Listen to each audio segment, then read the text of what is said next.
Honourable Speaker, sir, I wish to inform the House that the Ministry of Education remains firmly committed to ensuring that all learners in Fiji, including children with disabilities in rural and remote and maritime communities, have equitable access to quality education in alignment to Sustainable Development Goal 4, which is inclusive and equitable quality education for all and lifelong learning skills. This is underpinned by Fiji's obligation to the UNCRPD, particularly Article 24.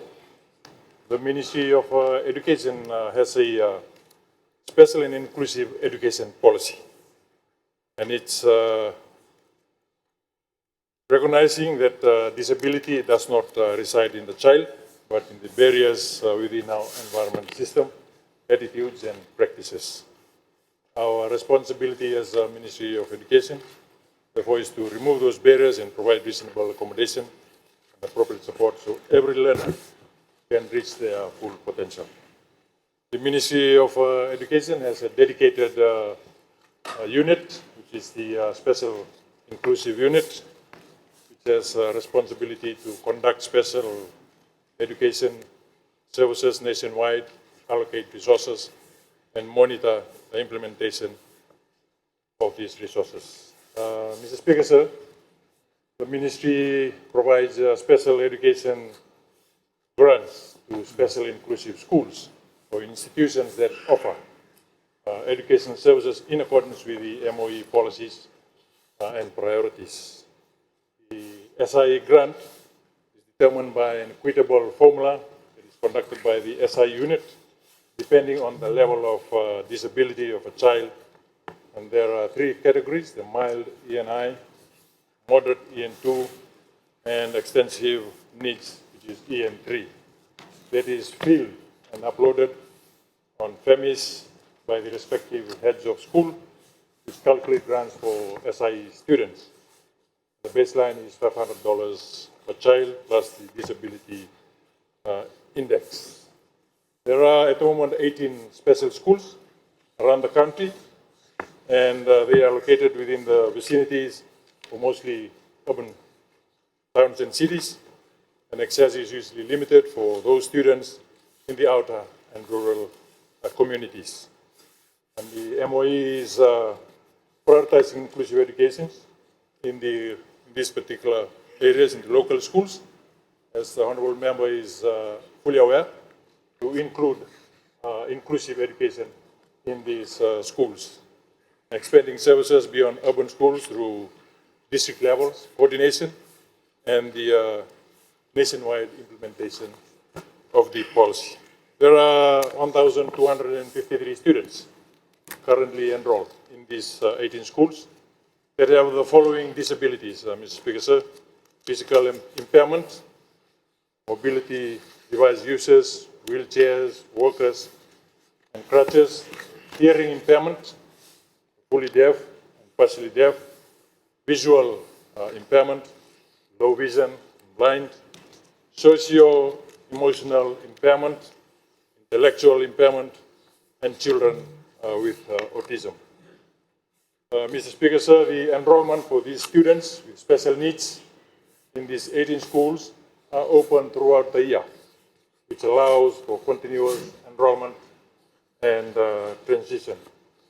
And the 18 schools are spread across the country: 6 schools in the Suva district, 4 schools in the Lotoka, Nandiasawa district, 1 school in the Batavua district, 1 school in Ra district, 1 school in Nanronga Nabosa, 2 schools in Nosori district, 1 school in Takonrabe, 1 school in Madhuatambua, and 1 school in the eastern, in Levuka. Mr. Speaker, sir, in terms of infrastructure, all these 18 schools are built to accommodate students with various disability types and disability friendly. Mr. Speaker, sir, there are 115 qualified teachers that specialized in special education or special inclusive curricula. A certificate in special education, 29 teachers. Diploma in special inclusive education, 50 teachers. Bachelor in special inclusive education, 34 teachers. Masters in special inclusive education, 2 teachers.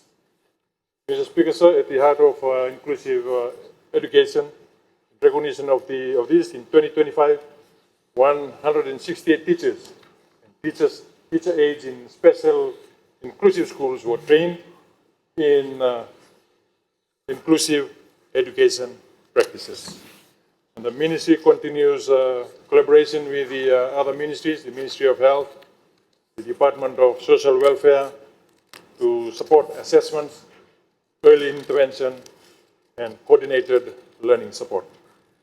The ministry has also expanded digital access through the Disability Inclusive Education Toolkit, which includes fact sheets, teacher handbooks, and sign language videos. Mr. Speaker, sir, the ministry is also providing the following special education services, which is supported by the Australian Fiji Education Program, which enables learners in rural and maritime islands to remain in their local schools while benefiting from specialist expertise. One is to provide outreach and mobile support services to nearby and remote schools, supporting assessments, intervention planning, and individual education plans, delivering teacher mentoring, professional development training, and professional guidance, and assisting with referrals for extended services such as assistive devices, learning materials, and specialized strategies, and further support.